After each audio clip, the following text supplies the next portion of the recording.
E aí agora sim a gente vai começar direitinho aqui na conversa, na sala com a doutora Valquíria, endocrinologista, para nós lembrarmos desse Dia Mundial do Diabetes. E esses dias, quando coloca Dia Mundial, Dia Nacional, né, às vezes um dia municipal, é sempre para trazer conscientização e alertas, né? Sem dúvida, Rita. O diabetes é uma doença que existe pelo menos há 15 séculos antes de Cristo e ela nos acompanha porque tem uma predisposição genética. E pode ser ainda uma doença avassaladora se nós não a manejarmos bem, né? O diabetes é o nome de uma série de doenças, a mais caracterizada e a mais frequente é o que nós chamamos de diabetes tipo 2, que já não é mais uma doença centrada na glicose, mas sim fazendo parte de uma síndrome como hipertensão arterial, distúrbios de colesterol e excesso de peso, não é? Então, é muito importante que saibamos fazer o diagnóstico precoce, porque o bom manejo da doença evita as sérias complicações que pode causar, né? Antes, o diabetes era considerado uma doença única e agora tem todas essas associações. Nós temos mais categorias que foram sendo definidas ao longo dos anos, não é? Então, o diabetes tipo 2, 90% dos casos... É o mais comum. É o mais comum, né? No Brasil, o último censo do IBGE coloca quase 16 milhões de pessoas atingidas por diabetes. Nós temos uma categoria chamada diabetes tipo 1, que acomete crianças e jovens, né? E temos o diabetes gestacional, que é uma categoria muito importante, acomete uma mulher a cada 7 gestações e nós necessitamos exames laboratoriais, muitas vezes para fazer o diagnóstico, porque é uma doença chamada silenciosa. Então, infelizmente, ainda quase 50% das pessoas que têm diabetes não sabem que possuem diabetes, não é? Então, nós precisamos ter diagnósticos. O diagnóstico não é complexo, um deles é muito simples, universal, que é a glicemia, taxa de glicose em jejum de 8 horas, temos a hemoglobina glicada, exames amplamente disponibilizados. E sabendo que é uma doença de predisposição genética, nós temos também alguns fatores importantes, relevantes, né? Então, se nós temos na família pessoas que nós chamamos familiares em primeiro grau, pai, mãe, irmãos acometidos, seja por diabetes, hipertensão, alteração de colesterol, nós precisamos fazer exames. E hoje não precisamos chegar à vida adulta. Esses exames já se estabelecem na infância. Hoje nós vemos muitas crianças já com problema de obesidade, já com problemas que antes considerávamos somente nos adultos e muitas vezes até em pessoas mais idosas. Hoje crianças estão vivendo esses quadros de doenças ou saúde, né, abalada por conta dessa alimentação, dessa falta de exercício físico, ou seja, a criança está muito mais em casa do que subindo em árvore correndo. Então, isso tudo também, né? Isso é seríssimo. Isso que você traz à tona talvez seja o grande divisor de águas e nós precisamos que as famílias realmente reajam a isso, porque uma criança que tem que ter atividade de alto impacto, ela hoje fica muito retida, muito presa às telas. E, infelizmente, essa categoria, chamada diabetes tipo 2, que prevalece acima dos 40 anos de idade, ela começa a surgir também em crianças pelo excesso de peso e pelo sedentarismo. A alimentação desregrada também, né? Eu diria... Faz diferença, não faz? Total.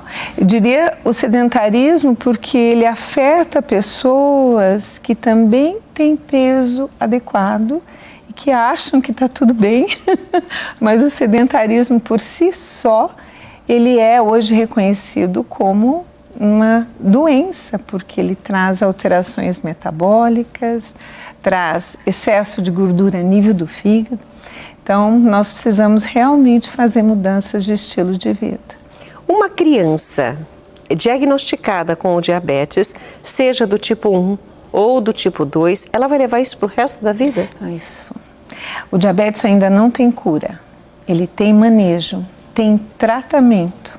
Nós temos diferentes tipos de tratamento que melhoraram muito. Veja, a insulina, e justamente o Dia Mundial de Diabetes, é dia de aniversário de um grande médico canadense que, junto com seu assistente no Canadá, na Universidade de Toronto, descobriram a insulina em 1921.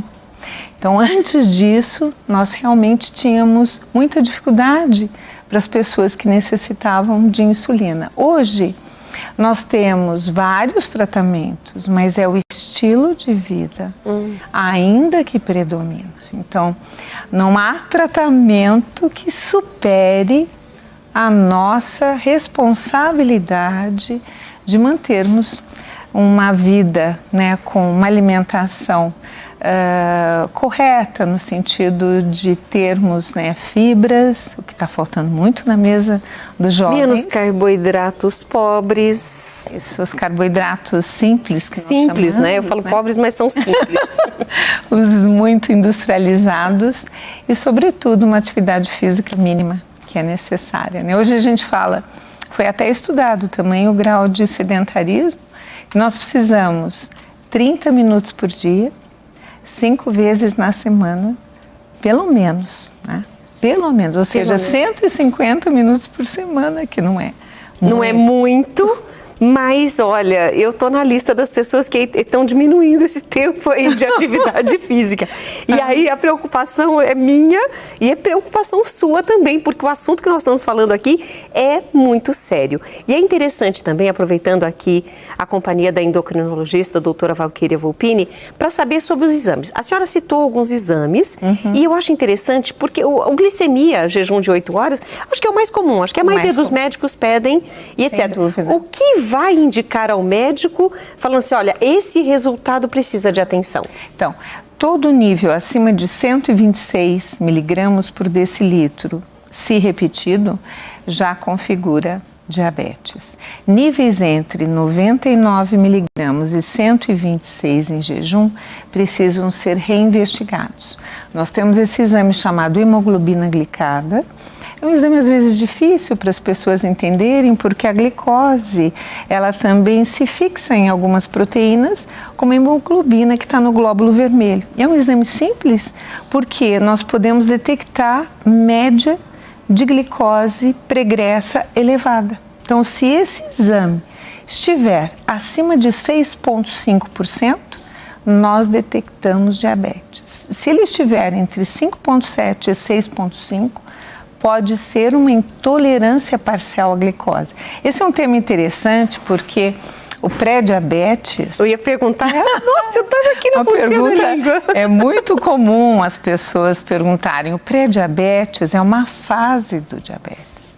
Muitas vezes a pessoa acha que é algo que não tangencia a doença, mas o indivíduo com pré-diabetes, ele tem o mesmo risco cardiovascular e precisa ser submetido ao mesmo tratamento comportamental, muitas vezes medicamentoso. Então, se nós pudermos manter o indivíduo mais tempo nessa fase, sim, muito que bem, mas ele precisa ser seguido corretamente, fazer exames de pertinho. De pertinho. Porque a pessoa imagina o seguinte, não, o meu é pré-diabetes, ainda não é diabetes. Eu posso comer um docinho, um pãozinho todo dia não vai fazer mal nenhum. Mas eu gosto de macarrão na hora do almoço. E aí vai mudando. Eu não vou fazer exercício, não, hoje eu tô com preguiça, hoje tá chovendo, não, hoje tá calor. Começa a dar desculpas. Ou seja, esse pré-diabetes já merece toda a atenção, tanto quanto a própria doença já instalada. Sem dúvida. Ele compartilha o mesmo risco vascular, né? Então, hoje a doença não é mais centrada na glicose e nós temos que prevenir a aterosclerose. A aterosclerose já não é mais doença de velho, né? É uma doença inflamatória vascular. e que pode gerar infarto, AVC. Ainda são doenças muito, infelizmente, frequentes e que nós temos capacidade de prevenir, né? Então, a prevenção é algo importantíssimo, né? Nós temos que nos ater a isso. É possível? Sim. O terreno genético, infelizmente, nós não mudamos, mas o estilo de vida, sim, é de nossa responsabilidade poder alterar. Então, é uma doença que, quando diagnosticada, apesar de não ter cura, tem tratamento. E nós temos que fazer prevenção nas pessoas predispostas, né? Bom, eu estou aqui, daqui a pouquinho eu já vou falar de algumas pessoas que estão aqui conosco, mas voltando aos exames, o mais simples é a glicemia, que a maioria dos médicos pedem, independente de serem ligados, né, à endocrinologia ou não, nessa especialidade. Sem dúvida. Mas nesse outro exame, a hemoglobina glicada, é esse que faz aquela curva, que dali um pouquinho você tem que tomar uma coisa com açúcar, é esse mesmo ou não? Não. A curva pode ser solicitada se nós temos esses exames não tão diagnósticos. A curva glicêmica é um teste onde nós recebemos uma sobrecarga específica com 75 gramas de glicose e colhemos o sangue antes da sobrecarga e 2 horas após a sobrecarga, né? Então, se nós temos níveis acima de 200 pós-sobrecarga, nós diagnosticamos diabetes. Se os níveis são 140 a 200 pós-sobrecarga, temos uma intolerância parcial ou pré-diabetes. Então, o teste oral, a chamada curva glicêmica, é extremamente importante para também complementarmos o diagnóstico. Nós temos algumas pessoas já respondendo para nós, quem da família tem o problema do diabetes, e isso que a doutora Valquíria explicou agora sobre os exames, antes de nós lermos aqui, é interessante você saber, você conhecer por quê. Você vai fazer um exame, aí a gente tem aquela mania de dar aquela espiadinha, né, antes do médico, tira o selinho com muito cuidado para o médico não descobrir que a gente viu. Eu não faço isso. De jeito nenhum. Mas quando a gente olha lá, tem uma tabela do lado que a gente geralmente faz aquela comparação e a gente olha, nossa, mas o meu tá isso, tá aquilo. Você só vai, claro, seguir as orientações do seu médico. Isso não dá para mudar. Não adianta falar o que a vizinha falou, que minha cunhada falou, Não, você tem que seguir as orientações do médico. Mas é legal você já entender. Quando o médico for explicar para você, ou se você não tem vergonha, por exemplo, de pedir a orientação para o médico, o que a doutora falou aqui agora te esclarece, te coloca numa sintonia de que você precisa cuidar de você. Se os números estão alterados, você precisa tomar uma atitude. E é isso que nós estamos fazendo hoje aqui. Incentivando as pessoas a tomar uma atitude, a cuidar-se, a cuidar de quem ama, porque vai ter outras pessoas na família. E não sei, doutora, se já algum paciente já reclamou para a senhora. Fala assim, mas a minha mãe fala, mas você não vai comer do meu pudim? Mas é só um pedacinho. Não tem isso também? Sem dúvida, né? Sobretudo a alimentação é um ato de amor, né?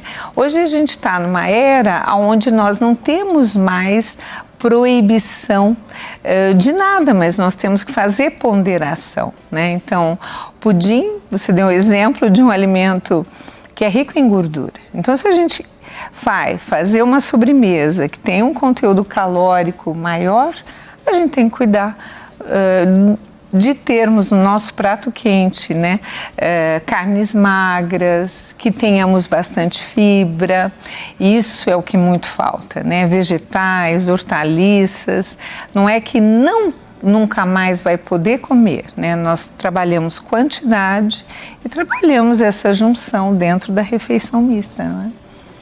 Então, é um mito essa questão de achar que o diabetes vem, às vezes, do excesso de açúcar. Todos os nutrientes se transformam em glicose. A proteína demora 2 horas, mas o fígado faz essa transformação.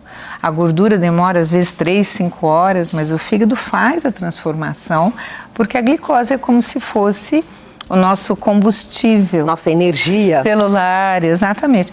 Então, muitas vezes, né, um churrasco copioso pode aumentar mais a glicose até tardiamente do que um pedaço de bolo simples. Nós temos que ter essa noção do contexto, da harmonização da alimentação, né? Não exceder nem deixar faltar, né? Há outro mito é retirar carboidratos. A gente não deve retirá-los.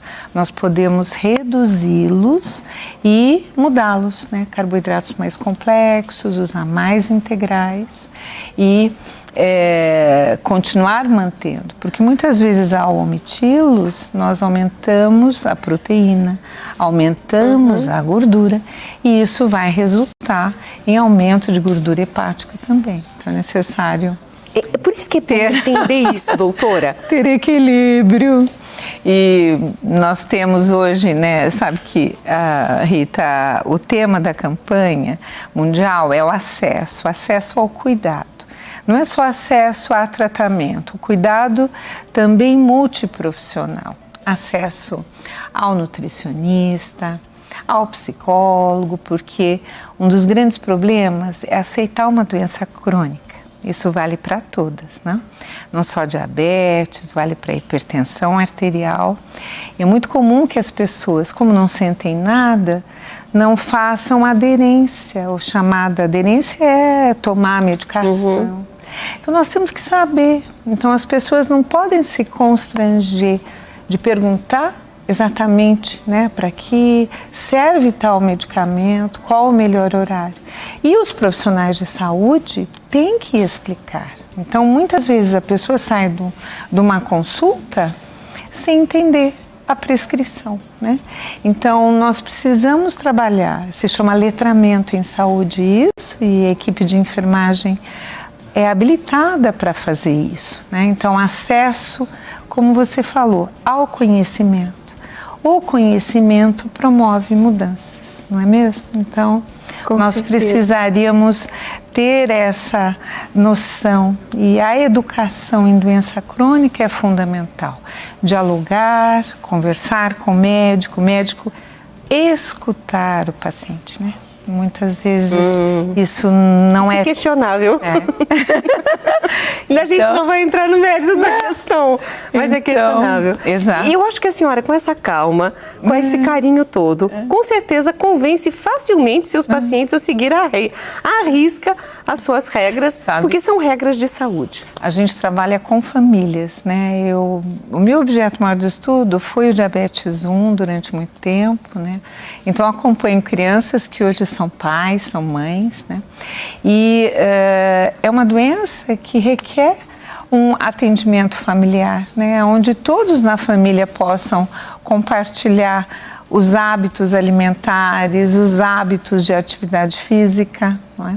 Então, o indivíduo não pode ficar isolado. Não existe dieta de pessoa com diabetes, existe um novo plano alimentar de toda a família, não é? Doutora, só aproveitando aqui a participação da Alexandrina Neves. Boa tarde. A minha família materna tem quadro de diabetes. Ela colocou as famílias, né, Neves e Avelino, e ela está aqui na cidade de Valinhos. E ela colocou, excelente entrevista. A Ana Cláudia, boa tarde, eu sou Ana Cláudia, sou de Recife, Pernambuco. Meu pai é diabético. Posso desenvolver? Sim. Então, justamente, você possui um familiar em primeiro grau com diabetes. Então, é muito importante que você faça revisões anuais, né? Muitas vezes o próprio médico ginecologista, que é o médico assistente da mulher, ele já solicita glicemia, perfil lipídico, isso você necessita fazer anualmente. A gente ainda não tem acesso ao nosso genoma, né? Não sabemos a totalidade das predisposições, mas já mantenha-se com boa qualidade de vida. Se tiver excesso de peso, tente reduzir seu peso, pratique atividades físicas regulares e tenha esse panorama alimentar mais harmônico, né, com fibras e tudo mais. A Gabi colocou aqui, Deus abençoe, doutora Valquíria. Que assim seja. Obrigada, Gabi. A Maria Ilineide da Silva colocou, boa tarde, Rita Maria, sou de Nova Floresta, na Paraíba.